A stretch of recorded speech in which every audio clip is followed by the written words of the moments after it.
E aí, pessoal, estamos de volta aí, né, que Elias, a história de vocês, para falar aí, dar continuidade à nossa aula sobre a Primeira Guerra Mundial, né? Hoje a gente vai falar sobre as consequências da guerra, sobre o fim do conflito, tá? Então, é um conteúdo especificamente do nono ano, então, se é do nono ano, essa aula é para você. Lembre-se de que se você não viu a primeira parte da aula, assista o primeiro vídeo, né, para entender como a guerra se desenrola. E aí a gente vai hoje comentar um pouco sobre o fim da guerra, tá? Então, sem demora, vamos para frente, tá? Para frente. Pronto. A guerra a caminho do fim, né? Então a gente tem, primeiro, a Frente Oriental Alemã, né, conseguiu, na verdade, conter uma série de vitórias contra a Rússia. Pessoal. A Rússia sofria duras derrotas durante a guerra. Milhões de soldados russos vinham morrendo no percurso da Guerra Mundial. Tá? Inclusive, esse foi um dos fatores que justificou a Revolução Russa de 1917. Né? Então, o que a gente vai ter é que na Rússia, a Rússia gastava dinheiro, N fatores que fizeram com que a Rússia, as massas sociais na Rússia passassem a lutar contra o governo e derrubar o czarismo com a primeira Revolução Russa de 1917, em fevereiro, e depois com a Revolução de Outubro de 1917. Então, com a Revolução de 1917, a Rússia sai da guerra, né? Em outubro, a Rússia sai da guerra, assinando um tratado com a Alemanha, né, em que entregava a Polônia, parte da Polônia, para a Alemanha como reconhecimento da rendição aí, né, da saída da Rússia da guerra, certo? E aí quando a Rússia sai da guerra, aí o pêndulo de certa forma pende mais para um lado, né? Então aí você vai ter a Entente de certa forma enfraquecida com a saída da Rússia, né? E aí os aliados, a Tríplice Aliança, na verdade, ela acaba que vendo aí a oportunidade de expandir as suas vitórias. No entanto, né, quase que simultâneo a esse processo de saída da Rússia, nós temos a entrada dos Estados Unidos.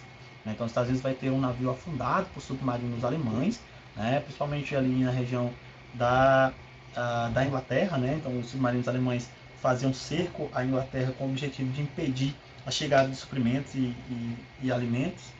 E um navio estadunidense ele acaba sendo afundado, e isso leva os Estados Unidos a declarar guerra contra a Tríplice Aliança, e aí você vai ter um avanço, né, da Entente. Então a Entente ela acaba aqui avançando muito, né, e rapidamente você vai ter territórios sendo tomados pela Entente, e aí rapidamente o fim da Tríplice Aliança ele era visível.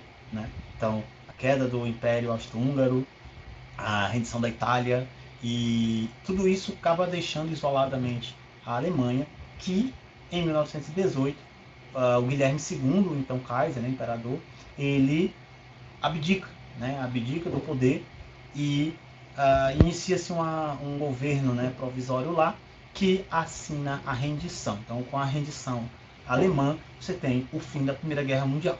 Tá? A Primeira Guerra Mundial, pessoal, ela foi marcada aqui por alguns tratados, né, que são muito importantes de se entender para a gente poder pensar, inclusive, a própria Segunda Guerra Mundial. Né? A Segunda Guerra Mundial, ela não dá para entender a Segunda Guerra Mundial sem entender como se dá o fim da Primeira e por que isso acabou se tornando fator para o desenvolvimento da Segunda. Então, você tem, em 1919, nós temos a Conferência de Paris, né, que seria ali a união dos países vitoriosos, né, os países aí liderados, claro, principalmente pela Inglaterra, França e os Estados Unidos, e ali ficava decidido, né, as medidas que seriam tomadas para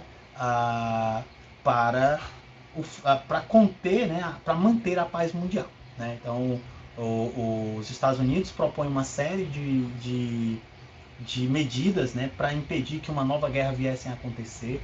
Uma delas, inclusive, era de não se cobrar indenização, né, dos países derrotados. No entanto, principalmente a Inglaterra e a França, que viam, né, a Alemanha, os Estados Unidos também viam a Alemanha como uma ameaça industrial naquele momento, vão fazer uma série de medidas que levam, digamos assim, a uma quase humilhação da Inglaterra em relação aos demais. Então nós temos formação da Sociedade das Nações, a Liga das Nações, que de certa forma seria mais ou menos como uma espécie de ONU, né? Ainda que não fosse a ONU propriamente dita, mas um protótipo aí do que hoje é a ONU. Então essa organização ela tinha como objetivo garantir a paz mundial e a resolução dos conflitos de forma diplomática, né? Para que não houvesse outro conflito armado.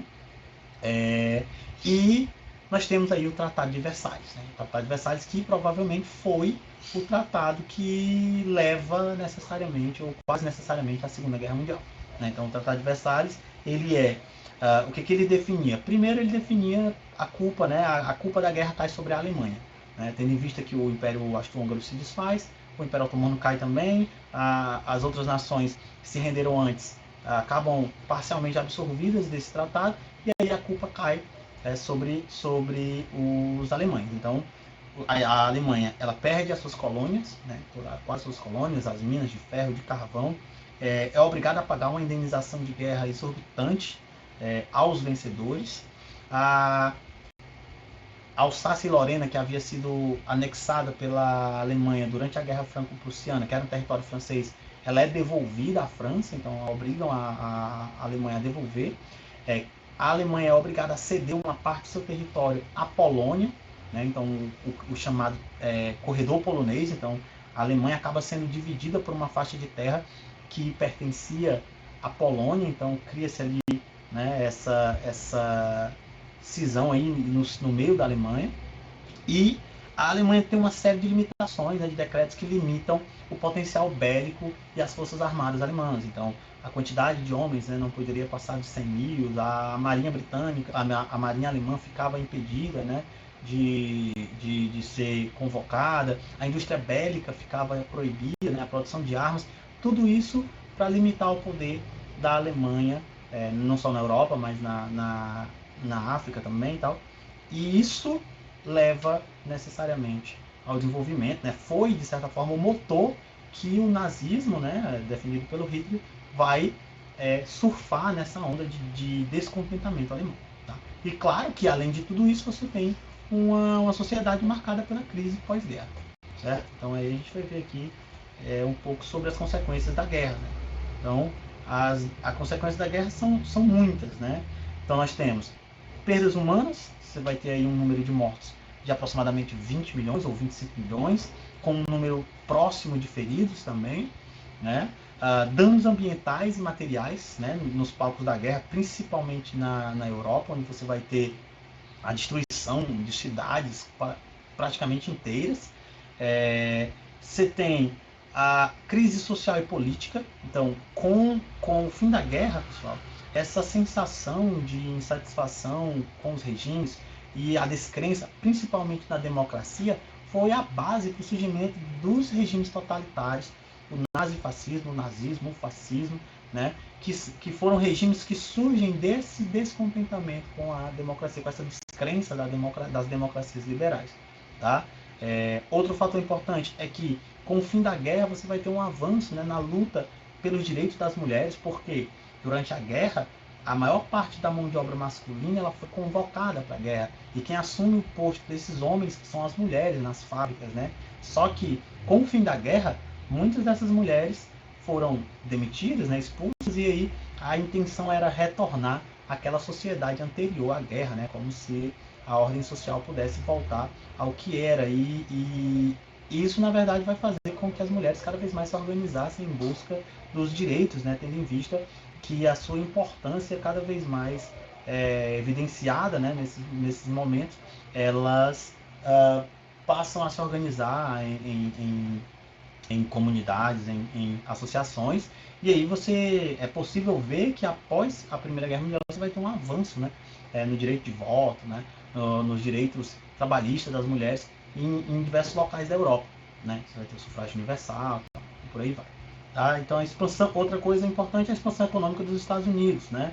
Os Estados Unidos, durante a guerra, pelo menos durante a maior parte da guerra, foi responsável por financiar a maior parte das nações. Então, com o fim da guerra, os Estados Unidos havia crescido a sua produção agrícola e industrial, né, estratosfericamente falando. Né? Os caras conseguiram expandir a sua economia como nunca antes, né? Não é à toa que após a Primeira Guerra Mundial você vai ter um declínio dos impérios britânicos, franceses e tal, e os Estados Unidos começam a despontar como potência mundial, tá?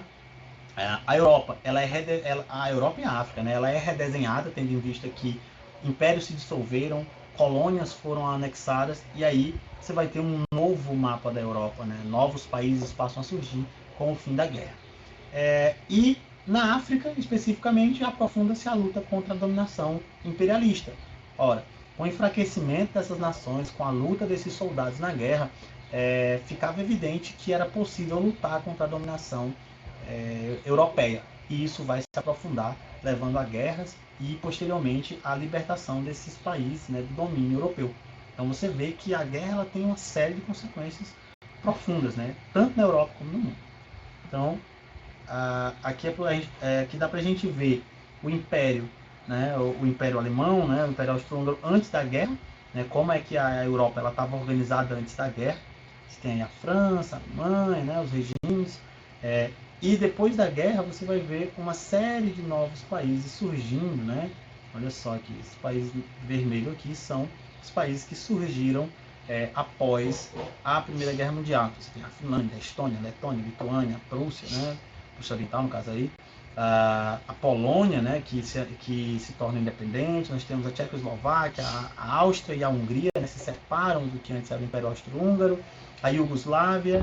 Então você tem aí uma série de mudanças, né? A Turquia surge como país efetivo, né? Antes Império Otomano, agora passava a se tornar um país independente. Então você vai ter uma série de mudanças, né? nesse mapa europeu. Tá? E por hoje é só. Então muito obrigado por assistir, pessoal. As aulas elas serão acompanhadas de atividades. Então as atividades do livro elas vão ser destinadas, né, à nota de vocês de trabalho. Né? Vocês já fizeram a prova parcial, então as atividades elas vão ser, as atividades do livro elas vão ser dirigidas para a nota de trabalho, e as atividades que vocês vão coletar na escola, né, atividades produzidas por nós, essas atividades, né, o somatório delas vai ser transformado na sua nota bimestral. Tá? Então façam as atividades, todas elas. As atividades do livro a gente vai estar toda hora passando atividade nova, então o somatório dessas atividades vai formar as notas de vocês, então não deixem de fazer. Então, obrigado mais uma vez, até a próxima. Então estudem de novo, estudem mais uma vez. Valeu!